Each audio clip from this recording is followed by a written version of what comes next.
Good evening from Vietnam, Leslie. Thanks a lot for spending your morning joining our Inside Sharing Show and share your stories with our global audience. Now, on behalf of the listeners, I want to say thank you. Thank you. I really appreciate being invited here, and I look forward to our conversation. And Leslie, earlier you said that you've been to my country 20 years ago, and Vietnam now has changed a lot since the last time you came. So I hope that one day we will be able to see you in person in Vietnam again, and I'll be so happy to introduce you to our beautiful country this time. Okay? Oh, thank you. And I hope the same for you if you ever end up in the New York area. I would love to take you around and show you some of the spots that not everyone sees when they come to visit New York. We definitely will come to New York in April of next year. So that's on our list already. So we just came back from the stay in February trip. We'll come back on August, but not in New York. So next year is in New York. Okay, and I definitely invite you for a cup of coffee there also. Oh, great. I look forward to that. Thank you. And Leslie, since you've been in my country already, you know our culture a little bit, right? It's a great honor if we can have you to do a little introduction about who you are and the works that you do. Could you do that for us? Sure. Thank you. So, as you know, my name is Leslie Nydick. I live in New York City. I've lived in the metropolitan New York area all my life. I love the city. I'm also one of those people. I also love the beach, any beach. I'm a photographer. I love to travel. As you mentioned, I was in Vietnam. That was about 20 years ago. And like I was saying to you before, I just want to say the thing that still resonates with me is how I felt while I was there. I don't necessarily remember each day and what we saw. I remember the people, the welcoming, feeling like we belonged. And as I mentioned to you before we started, I was invited into people's homes, like for tea and for meals. I met a lot of artists, and they showed me their private studios and how they made their work. It was just that was the most precious part of the trip, and that's why I love traveling. It's you love the sights, but it's the people that you really remember and that feeling of warmth and welcoming. So that really changed me. So now, what I do, my work is I help teams and individuals essentially get unstuck from conflict. I do customized training, I do one on one coaching. I'm a part time faculty at New York University, and I share my tips and strategies like via my blog, The Strats, my YouTube channel, Twitter, and also on LinkedIn, which is where I think we found each other. Later this year, I'm actually going to start doing some more online courses, something I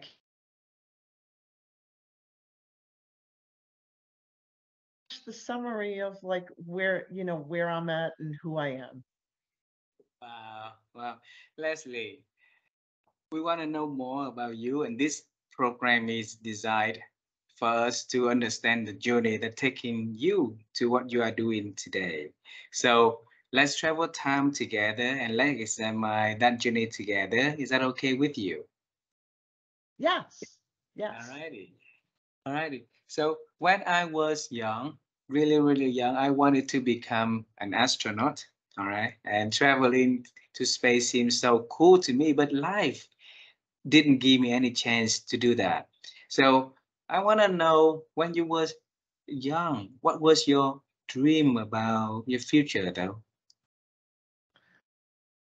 It's interesting you say you wanted to be an astronaut. I didn't have specific like professions or things like that. It was more about things that I like doing, uh, activities or challenges. I remember I loved math. I loved problem solving. Um, and that part has a little bit of a story. I always remember, like, when we were doing algebra and geometry and all of that, trigonometry, there was always students in the class saying to the teacher, why do we have to learn this? This will have nothing to do with my life in the future. And I'd look at them going, this has everything to do with our life in the future.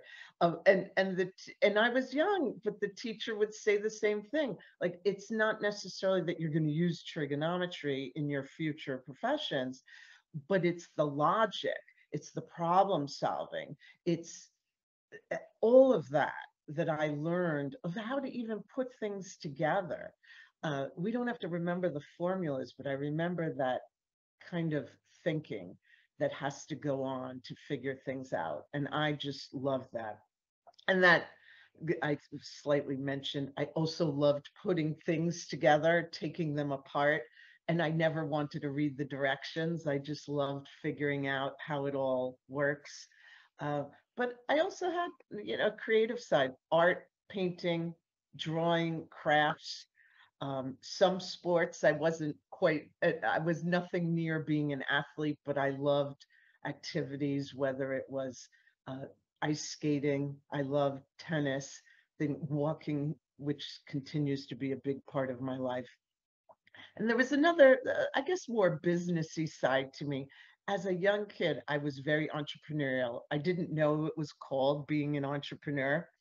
I was always, along with a sibling of mine, we were always creating businesses.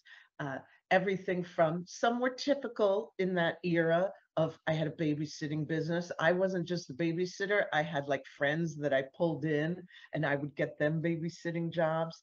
I had a recycling venture because we found out that they'd pay you if you brought the newspapers to this recycling place. So we started collecting all the newspapers in the entire neighborhood.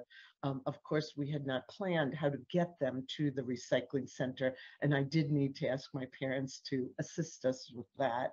I had a swimming lesson business. Swimming was a big part of my life, tutoring. So that was always part of it. I did, but not with the thought like, oh, I want to be, a swimmer for the rest of my life. Oh, I want to be a tutor. It was more that I just kept on doing and exploring things, probably encouraged by my parents, who were both educators. Just let them explore whatever they want. Um, I also loved, I was very shy and introverted, but part of that allowed me to do something very interesting. I loved observing people, realizing that they communicated so much more than like with their words, that there was body language that meant something, and it was usually individualized for each person. I just loved observing that and listening. So when they would say, oh, you're not talking, and I'm thinking, but I'm listening. As we know, that's a big thing that people talk about now, because most people don't know how to intentionally listen, and we'll probably get into that later. So it was a big mix of things, especially, when I was little, and I loved just exploring. Wow, wow. So the little girl, Leslie, who's shy, introverted, and then do everything as business entrepreneur to like problem solving with numbers, right? And now you're doing the problem solving with people and their conflicts, and having them to solve their interpersonal problems, right? Tell us how that journey from there to what you are doing now, how that journey all started. Well, one thing, just even reflecting on it, I always think it's interesting that I can make it sound like it was a straight line. It obviously wasn't, because I couldn't have imagined that this is what I would be doing now, because I didn't really think that far ahead. It was more about finding things I liked. So even when I went to college, I went to Cornell University up in Ithaca, New York. So it was still in New York, but in a much more rural area.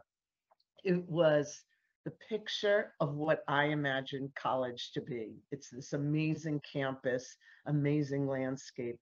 I still didn't know what I wanted to do. I, I didn't quite feel the pressure either. that maybe someone of 18 feels today. I did not, whether it was my family or myself, I didn't have that pressure on myself. So I made sure I was in a part of the university where I could do the art, I could do the math, all those, I wanted to still explore all those different kind of courses, which you couldn't always do if you picked a very specific, if I went to the engineering school, I might not be able to take the art classes. So I was in the perfect college for doing that. And what happened is, excuse me. So I ended up finding this major that really mixed everything together for me. It was facility planning and management. There was design involved. There was managing real estate. I didn't even mention my love of real estate. Um, I think I was born with that. It was in my DNA.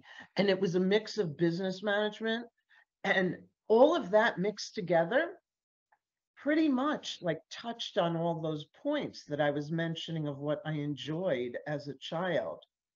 So that's what my career was at the start.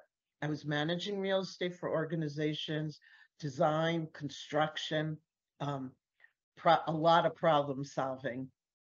And I worked for a wide variety of organizations, which I also enjoyed, that I wasn't just in one industry. I worked for a university when I first got out of college.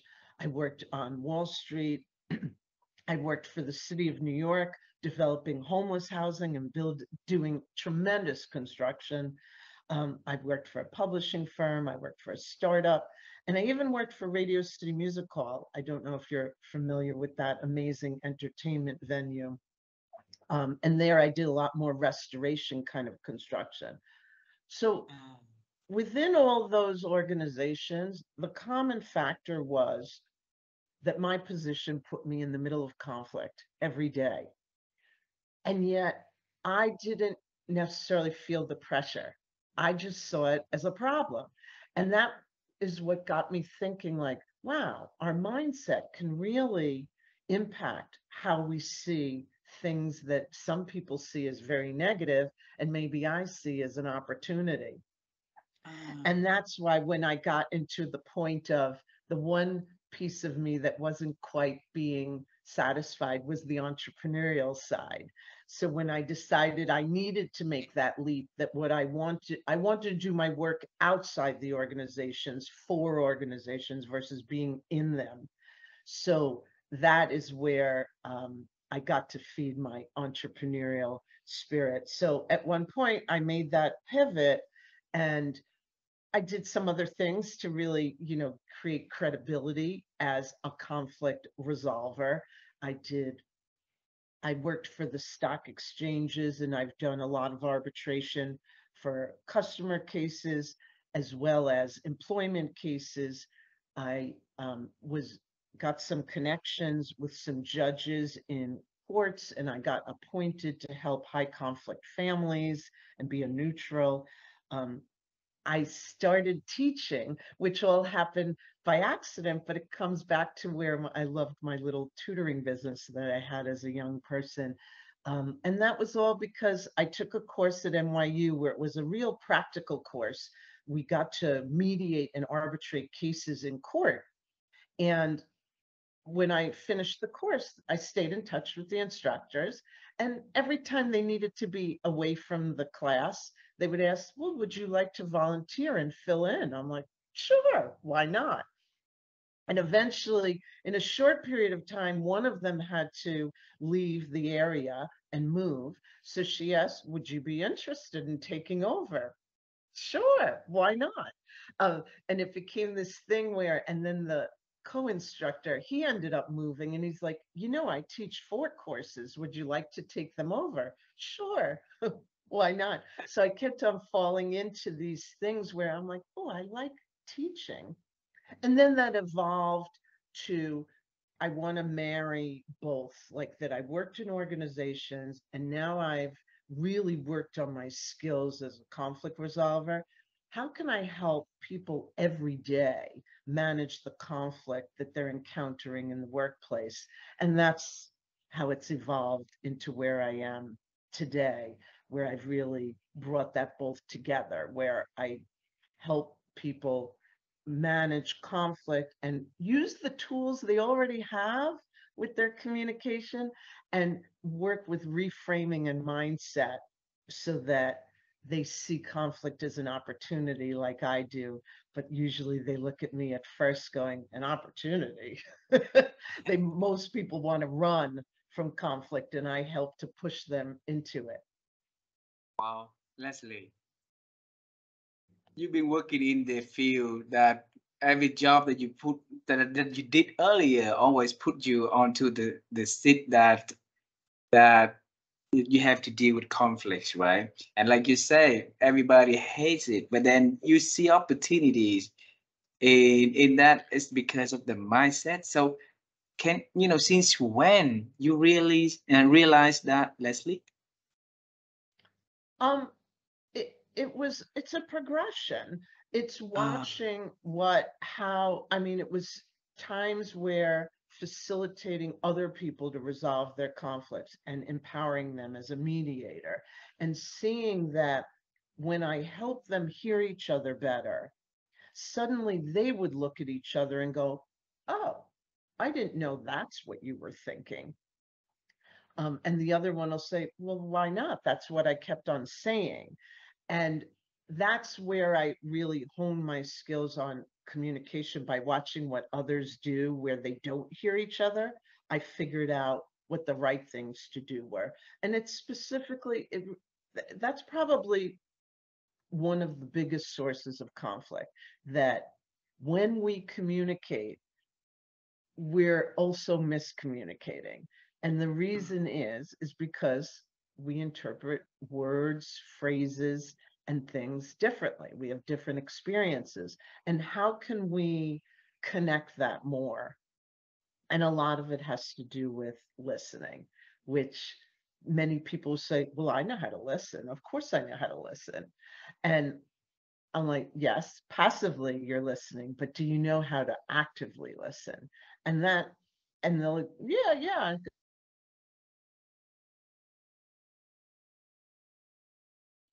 That started to help me see where it appears as if I've made a direct path in my journey, but it was not. When you're in it, you don't even realize you're making some left turns, you're making some twists. Reflecting on it, you can make it sound like, oh yeah, I knew exactly what I was going to do and it all makes sense. But it was the communication that really just, it's fascinating to me to see when there's a disconnect and then finding that path to connection. Um, Hearing people say, we have a conflict, there is no resolution, but if you want to try working with us, go ahead. That's not the exact words, but that attitude is a lot of times what happened when people walked in with me. I'm like, okay, yeah, I agree with you. There probably is no solution, but we're here together. Let's give it a try. And then, as someone who doesn't know the details of their story, being able to see what I call kind of the magic, but it's really not magic, to say to someone, oh, what I hear you saying is, and I'll explain it. They might correct a few items. And then you see the look in the face of the other person like, wow, I had no idea that that's what they were thinking or saying. And to bridge the gap between the disconnect, because it's happening all the time. And then you add on the layers of issues we have in organizations, whether it's most um, companies are global. So now we have cultural differences. We have cultural differences even within the United States, whether you're from the East Coast or the West Coast or the South, the Midwest, the North. We all communicate a little bit differently and we see things a little bit differently. And finding that connection between people and becoming much more self aware and aware of others just fascinates me.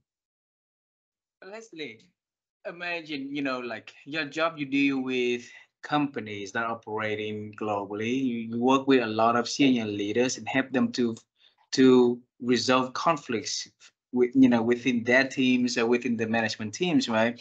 So they are the people equipped with a lot of training and equipped with a lot of, you know, like developments from their organization or through self development, right? So why didn't they realize the differences at the beginning, and that made them to get into conflict so deep in their working life, though? I can tell you that most people have not had the training that I know we need for conflict and communication. We learn how to write, we may learn how to speak, we may be told, taught how to problem solve, but there's other layers to it where just speaking is not enough. That's not necessarily communication. Communication is when it's bi-directional. And we're very accustomed to saying, I'll just give an example. I'll simplify it a little bit. So a manager would say to me, they didn't deliver what I want. Okay. Well, what's been the communication? Well, they know what I want. I've wanted it before, so they should know what I want. And I'm like, oh, okay. Well, how could you communicate that? What are you looking for? And then they'll just look at me and go, oh, so maybe I should actually say it out loud. Yes, like that voice in our heads and the assumptions prevent people from doing actual communication. It takes time. I think that's why it's so challenging within the workplace because time is short. We don't have enough of it. Communication takes time. So which do you choose? You just forge ahead, like, let's work on it, let's solve it. And all the communication that should have gone on along the line or even before we started doesn't happen. So I'll just say simply state your expectations. I'm like, well, I think I did. Did you? And most times they didn't. And we're not used to it because they'll be like, so I really have to say it out loud. But once they do it, they're like, oh, wow. And then you have to check in. It's not one way. It's not just like, this is what I want and this is when I need it. There's a back and forth like, hey, do you need, what's going to happen? What's the process here? When should we check in with each other? How can I support you? All of these things have to happen, and we're not doing that intentionally. We're much more, oh, I'm just trying to show, we're texting it on our phone. Hey, I need this report done. Finish that project.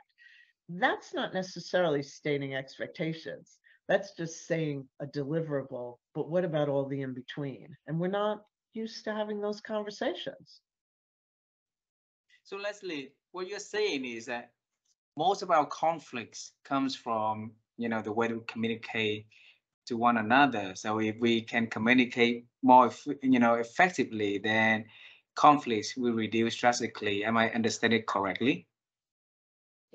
That's a big part of it. I would Yeah. say a second big part of it is our hesitance to accept differences. Ah. That if you and I start a meeting and whatever the topic is, we go, oh, what do you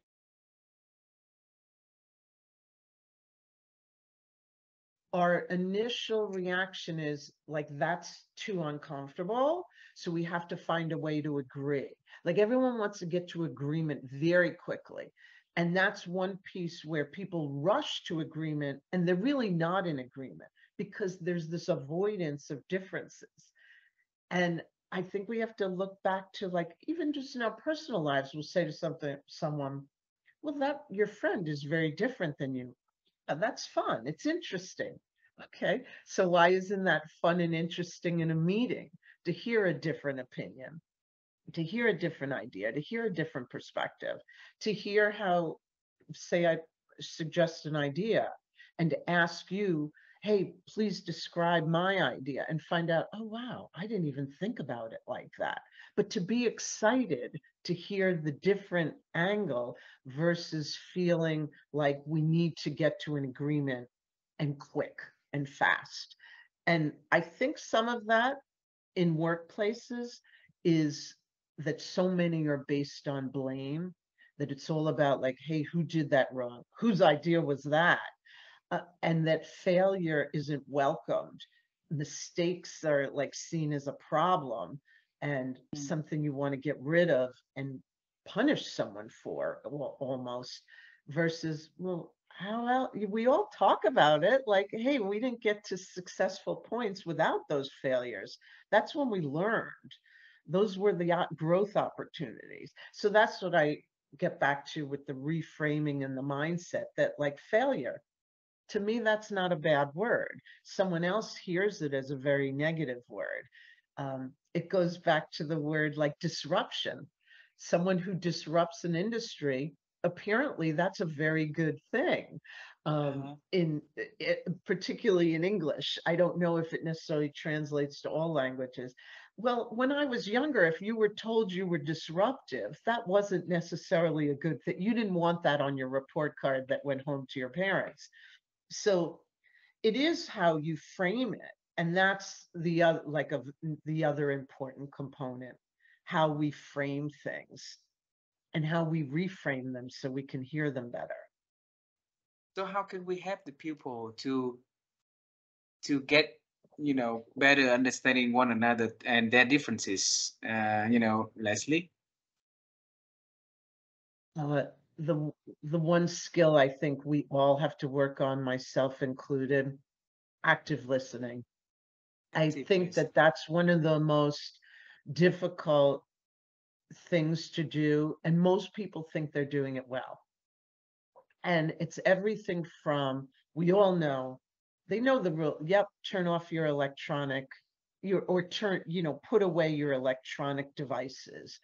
Um, and I always say, did you turn them away so you can't see them? Because every time a phone lights up with a notification, that glance over to it, that's a distraction. And during those few seconds, if you were talking, I missed half your sentence. So I might be on a totally different assumption of what you're talking about because I missed some of what you said. So, and then when I listen to you, I have to put everything else out of my mind. And that includes, the first thing most of us are trying to do is we're planning what our response is going to be when you're done talking. Well, if I'm planning my response, that also means I'm not listening to everything you're saying now. And a lot of times we're thinking about maybe a conversation we had with someone else earlier in the day. We may be thinking about, like, oh, what am I going to have for dinner?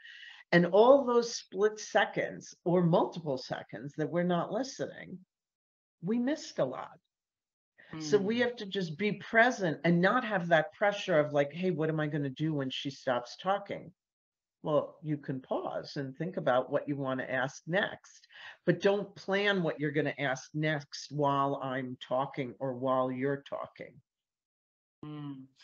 Leslie, I like to observe children playing. I spend a lot of time with my three children, and when they were young, they spend a lot of good time with their, like young friends, and they talk a lot and they listen, and they're really good at that.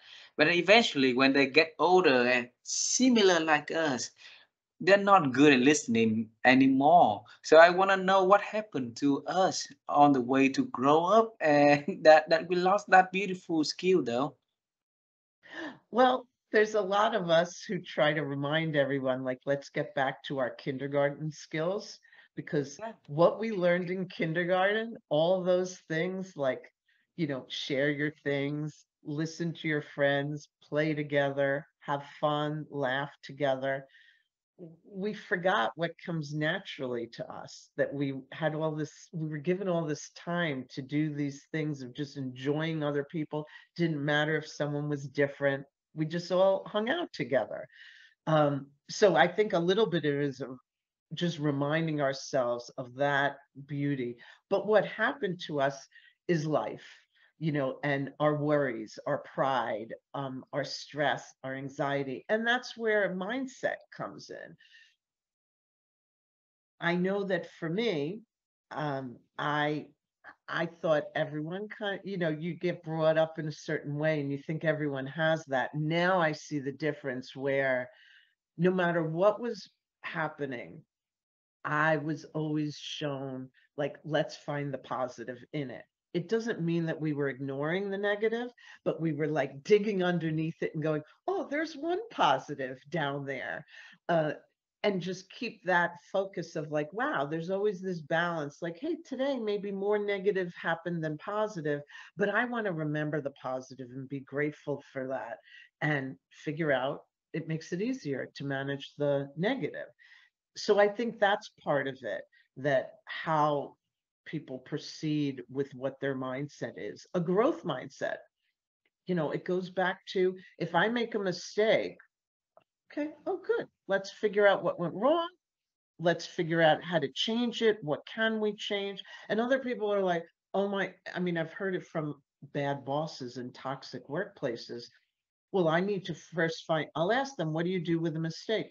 First thing, find out who did it, who else knew about it, and take care of that. When that's the first thing, it's no wonder that we've kind of forgotten like those times of play and exploring and discovery. Why is a mistake not an opportunity to discover something new? Leslie, you mentioned about the word growth mindset, right? And this term has been talked a lot, by many people. But you are the person live example with growth mindset. I want to examine, how, in what way did you it build up inside of you, Leslie? If let me put it in Yeah, context. For example, like you've been in the work that you have to deal with conflicts a lot earlier, and then through your career, right? And then where everybody saw it as problem, you saw it as an opportunity. That's a prime example of growth mindset. So I want to go back into your life and to try to figure sure. out a aha moment that made you realize that, okay, this is how you grow the growth mindset inside of yourself. So whoever listen to this conversation, they be able to reflect and make changes so that they can, start building growth mindset for themselves. I think part of it was being curious. Uh, and I could say that I was lucky to learn that early in my career, where all of a sudden I was managing construction. You know what? That's when you realize, like, oh, what I learned in theory is not what's going to happen in the real world. And oh my God, how am I going to manage this? I don't even know what we're doing. So I remember the contractor coming up to me and go, all right, I need a decision. Okay, what are we deciding? And he was talking about some electrical panel. Do you want the 60 circuit panel or do you want the like 200 circuit panel? I just must have looked like, what? He goes, okay, let's go in that room over there for a minute. He goes, I'm not the only one. I don't want you to think I'm biasing you because obviously 120 circuit panel, the bigger one, costs more. So I'm going to tell you some other people to go and talk to after me, but I'm going to let you know how I came to this decision to offer this to you because I saw an issue. I'm like, oh, okay. So, he explained everything with capacity, looking forward. He goes, I can tell that your company likes to think forward, you're growing, and this is why I'm making this suggestion. But don't just listen to me because I'm the one who's going to make extra money. And got me to go, like, kind of forced me because you have to go meet with, these two other people. That kind of idea was like, oh, wow. I didn't have to know everything. I needed to know who to go and ask, where to collect the information. And it was okay for me to just look at the person and go, wow, he's an expert. And I just said, I don't know. So does, and I didn't, he just looked at me as like, well, we know different things. That doesn't make you less worthy than me. We just are experts in different things. But Leslie, you're going to become, as a project manager, you're going to become the expert in knowing who to bring together and who to ask. So that was part of a lot of situations like that would occur. I do remember one woman who I was mentoring uh, to become, to get promoted. And after a meeting where I didn't think of it as anything big, but it was a whole bunch of people, the room, probably now I reflect back on it, like 30 different vendors and contractors in the room. And we were going over the status of a project. We leave the meeting and she's like, I'm never going to be able to do this. Hold on, you are, but I know me saying that's not going to happen. Let's talk about like what, was uncomfortable. She's like, I'm never going to know everything you know. I go, what in the world do I know? What do I know? She's like, oh, you knew how to answer this, this, and this. Oh, no, you thought that's what I was doing. Did you hear my questions? I knew nothing. I had to collect all the information and then I was able to make a decision of what would be the best choice.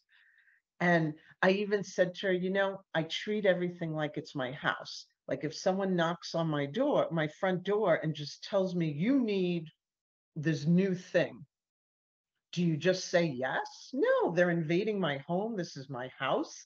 I've been fine. I need to find out what that is. Maybe it will improve my life. I said, treat work like that. Like if someone's kind of knocking on your door saying you have to make a decision, collect the information you need to make a decision. I didn't see it as a problem. I just saw it as like, all right, I don't know stuff, and it's okay to say I don't know if I go out and learn it. Like, wow, I don't know the answer right now. I'm going to go find out. I think that was a big thing that I didn't know that other people weren't doing. And that's when I saw that mindset and pride and even fears that we have, when we're in the workplace and wanting promotions and wanting to advance. This all impacts us and prevents us from doing what we would have wanted to do instinctively, to say, hey, I don't know, but I'd love to find out how, like, where can I explore this? That's not welcomed in many work environments. I was in a lot of those more toxic work environments where you don't feel comfortable speaking up. You don't feel included. You don't feel like you belong. And it's not okay to ask questions. That's the exact opposite of what we need. We need to be able to dare to disagree. When we're in a meeting, if I have some question about what's being talked about, I should feel comfortable asking it and not feeling like, wow, everyone's going to look at me like I'm, I don't know anything. And it's all of those components that add up to why there's not a lot of communication going on, that people fear for their job or fear for the reputation they might have. And being imperfect isn't, they'll say imperfect is in, I can't be perfect. But in their mind, they're thinking, no, no, I have to be perfect to get that promotion. And imperfect is actually much better. And there is nothing that's perfect. That's what makes us all kind of fit together nicely. We all are, have little perfections and a lot of imperfections, and we fit together like a puzzle. Leslie, I'm a bit, um, how do I say, I'm a positive person and I believe in good things. I believe in that people going to work, including leaders. Of course, they want to do good things for people, and somehow, somewhere along the way, they've been mentored, they've been coached, they've been managed, they've been having bad example that make them to become leading their teams differently in different ways, right? And but deep down inside of them, they want to leave legacies. They want to do something great for their teams.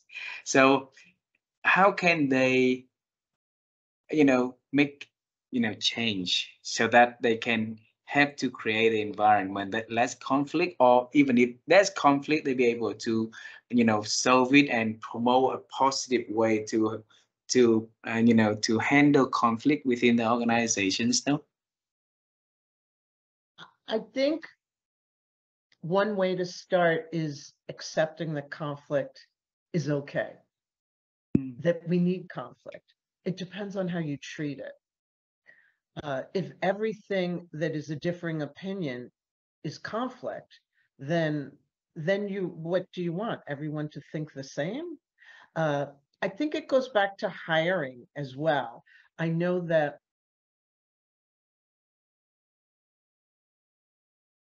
candidate, they try to find out like, oh, do they think like me?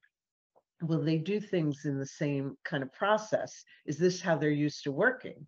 Well, wouldn't it be better if I had someone who thinks differently than me? Um, I saw, there's a wonderful video called Dare to Disagree, a TED Talk by Margaret Heffernan, and it is called Dare to Disagree. And she talks all about this scientist who actually made sure that the right-hand person that was assisting her thought completely different than her, that was constantly challenging her, that was constantly pushing her. And what that did for her is that when she also had to examine and explore what she was doing, then she knew that they were on the right path because she was challenged. The challenge is often seen as conflict in an organization. And that's where, it's like you're supposed to say yes, like to everything. And I mean, yes, agree. And I think a lot of it, you mentioned like people are trained, mentored, coached. I think that a lot of what has happened with people who have risen to high levels is they weren't.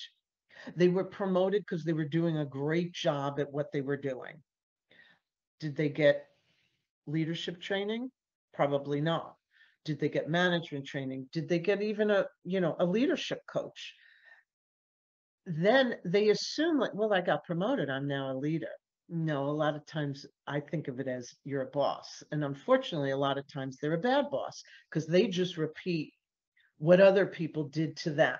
They manage in the same way that they were managed, and they never come out of it. And that goes to like how to get yourself out of that cycle is first a lot of self-awareness and figuring out, hey, I must have some weaknesses. So what do I need to work on? And I can't just do it by myself all the time. Like, what are my resources? Is it a training course? Is it reading a particular book that'll give me ideas that I hadn't thought about? Is it asking colleagues to ask me the hard questions so that I can look at myself and go, oh, okay. I know for me, I didn't always know when I'm teaching how to get great feedback. You do. Whether I've done teaching or training, there's always been those surveys afterwards, where people check off and they do some ratings. But I mean the real, from a colleague. And I've been lucky enough to have some colleagues observe me.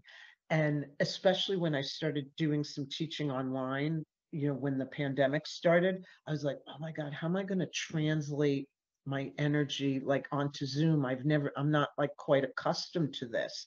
And luckily I had a colleague who observed me, and she was just, we had the real feedback. It wasn't just like, oh yes, Leslie, you were great. No, I want to know what parts worked, what parts maybe didn't work so well.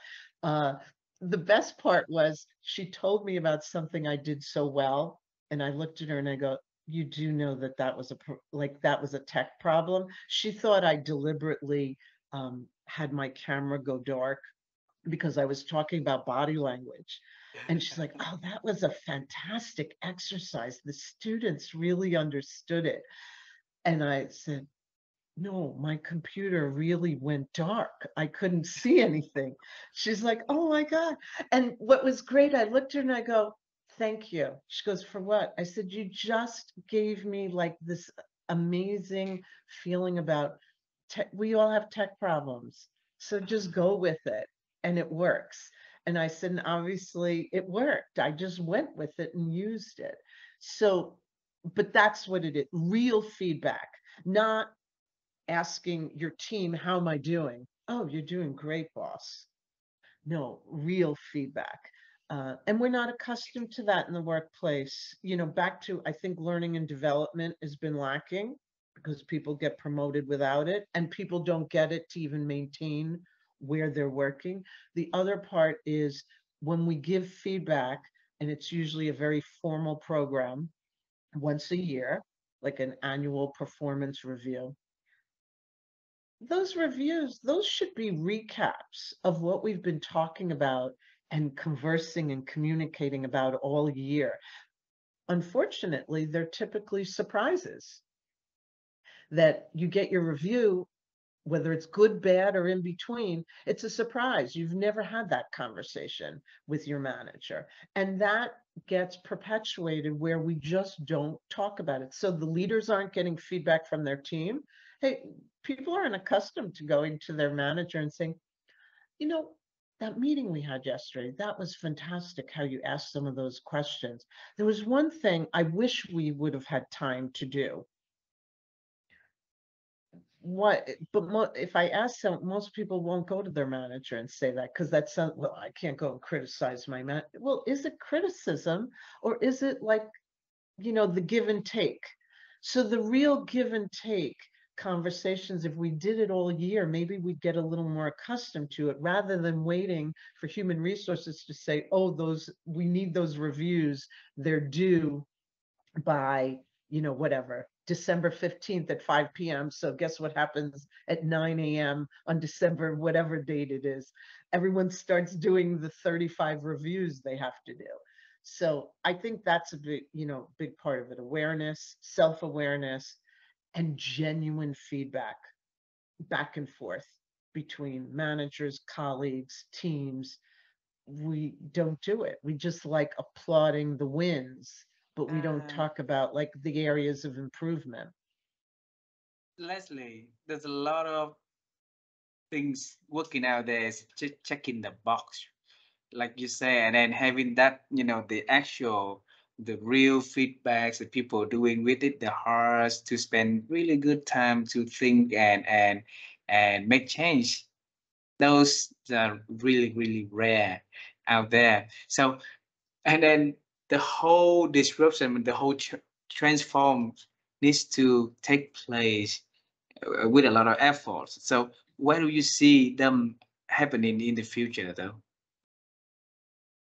Uh, I think it will happen. I think one thing that certainly in the United States has been kind of taking the front and center is the issue of where people are going to work, whether they're going to continue working from home, whether they're going to work in a hybrid schedule, or whether they're being directed to come back to the office. So that has taken such prevalence, you know, and so much time and energy in people's minds. I think until that's resolved, it's hard to talk about like, hey, how are we going to work better together? What can we do to help each other grow? Not just as individuals, how to grow. If I grow and we all grow, the company's going to grow. And it's getting back to the people, and it's people first. And I think the people matter. And right now, there's just a lot of, at least here in the United States, still a lot of directives coming out and mandates. This is how we're going to do the schedule. This is what's going to happen. And that is creating the discourse where there's honestly, there's a lot of talking at each other and not with each other. So Wow. until that's resolved, I don't see people talking about, well, like,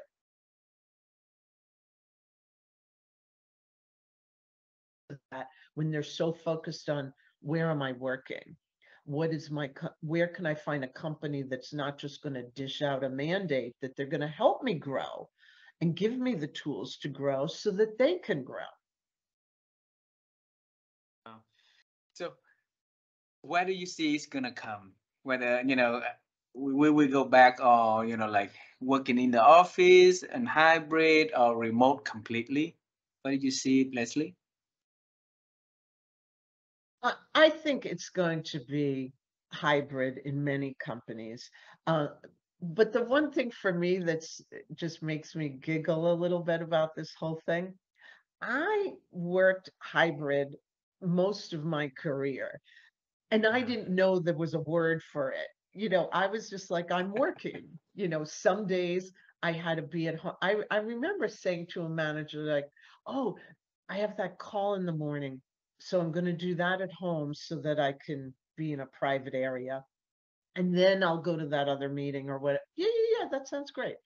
Um, I remember most often I had bosses.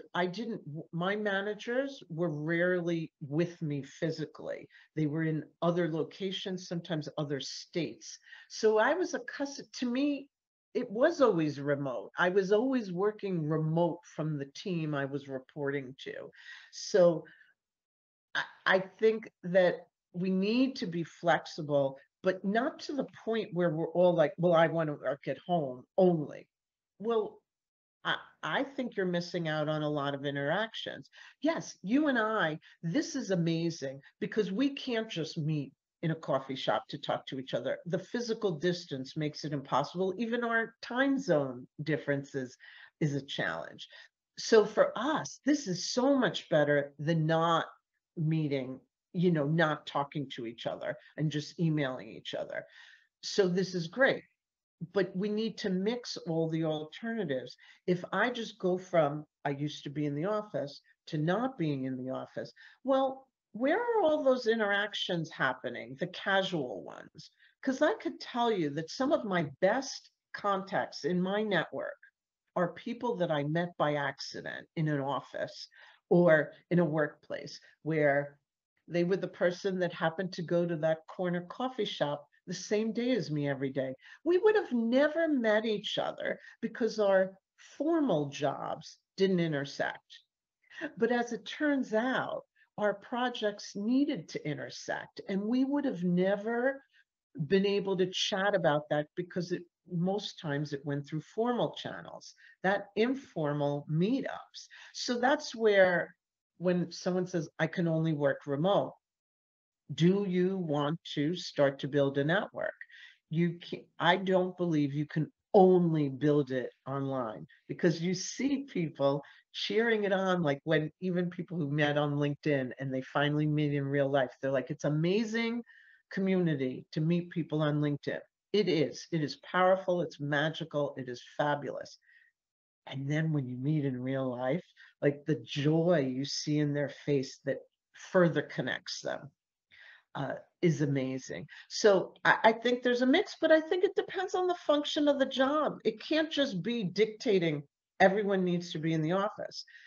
Well, when you have those big open offices, I remember not being able to talk on the phone. So I needed part of my day to be at home so that, or some private space that wasn't available to me. So thinking about job function, and this brings me back to my original career where my first couple of years at Cornell, I was studying interior design, not architecture, interior design. And we were all about, we wanted to find out how people needed to function, and then we will build the space that will support those functions. And I think we're back to that. Like, figure out how people function, deliver the space and the mixture that whatever works for their, and it may come down to each job. Like, hey, what is your job function? What needs to happen here? What do you need to do? But we need to mix in the human encounters too, because otherwise, is there really a connection? And I personally, I would miss out on those. I call it the water cooler talks, those fabulous people you meet when you're walking to the elevator or going to fill your water bottle. You can't Yeah. meet them as easily on Zoom. I now have to schedule. I have to know who you are. I don't even know who to call because I don't know who those informal meetups are going to be. So I think flexibility and agility is important for everybody. Thank you very much for sharing that. And I totally believe that too. I agree with you. So, Leslie, I have two last questions for the conversation today. All right.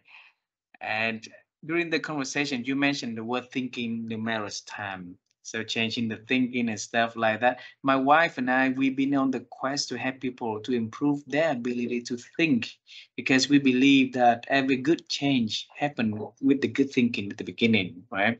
So, with every experts that we got a chance to talk to, we asked this question, and this question I'm asking you. So, Leslie, how have you been growing your thinking over the years? Uh, I would say that the thought that has helped me grow the most is realizing that if I have the mindset and believe something can happen, whether it be specific to a conflict, like this conflict is going to be resolved, even when I don't know the path to get there, the believing it helps me to see and have that vision and perception.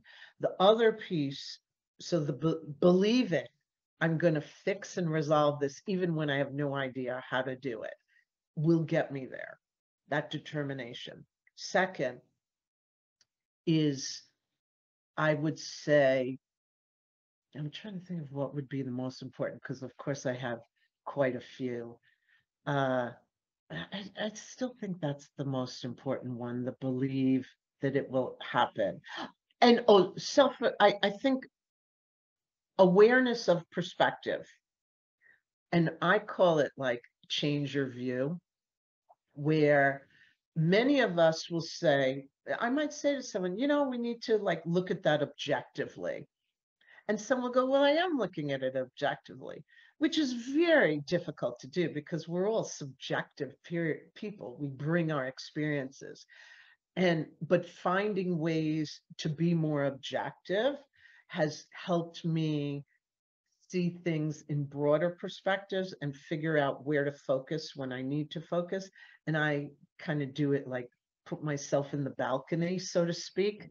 Um, Uh, it's figurative, but physically, like thinking of yourself in the balcony and looking at all the things that are in front of you and seeing that broader perspective and then focusing. Because a lot of times we focus too much where, I'll have someone come and go, I can't work with that person.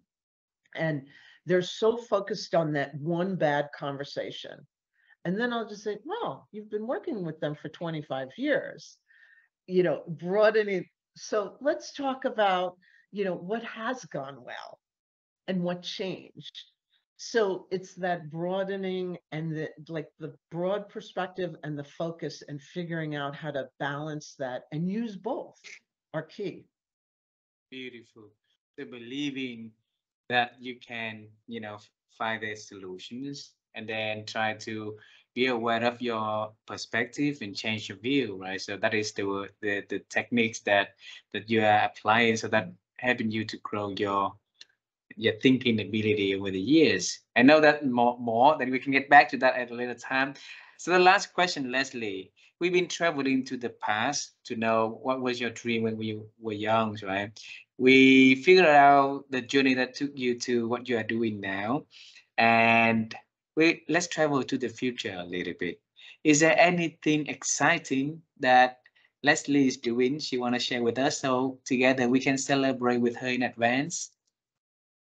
Well, I would tell you I'm in the middle of that right now. And it started towards the end of the pandemic where I wanted to share more about like who I am, what I know, these, bite-sized strategies that I love sharing in the blog. And I want to make that bigger, whether it's that recently I started doing YouTube videos, again, to share what I know and to give empower people to realize like it's one skill at a time that we can turn into a habit. So I think it's more along that path that it's building these online courses so I can um, engage with more people.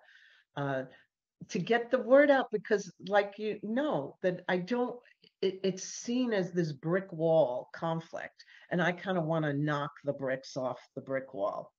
Uh, and, you know, work smarter, not harder, figuring that out, which is always hard. I could tell you that if I say this out loud now, I'm going to have to do it. There will definitely be a book in my future, because my goal is I want to communicate in multiple ways, because I know that we all each have our preferences of how we want to hear and absorb information. So I want to deliver the things that I've learned in all my decades of a career, and deliver it in a way that is, you know, you want to receive it in, whether it's to see and hear me, whether it's to read it, whether it's to engage with me and actually have a conversation. I just want to kind of keep on diversifying how I share information. Wow. Leslie, and I really like the 1 minute video that you share on your LinkedIn post also. And here's the thing, I believe that, you know, we as human beings, we want to have good relationship with people. Just along the way, life has its way to make, you know, relationship go on differently. So if we know how to resolve our conflict, how do we understand conflicts where it's coming from, and how we individually can take place to make it better, to help to solve it, then, you know, imagine how beautiful our, you know, relationship, our communities, our work's gonna be, right? So I thank you for doing all of that amazing works. And Leslie, please write that book, please build more channels that you can share your works, your expertise, your tips and techniques to help people to change and manage conflicts better. And thanks for doing that. All right. Well, and thank you for this great opportunity to further get to know you and to spend this hour with you and talking about things. And I love that we're connected, and I look forward to when we will meet in person. Me too. I look forward to seeing you either in Vietnam or April of next year when I'm in New York City. So Leslie, but have a wonderful day. Enjoy the day, and I look forward to seeing you. Thank you very much for spending your time with us.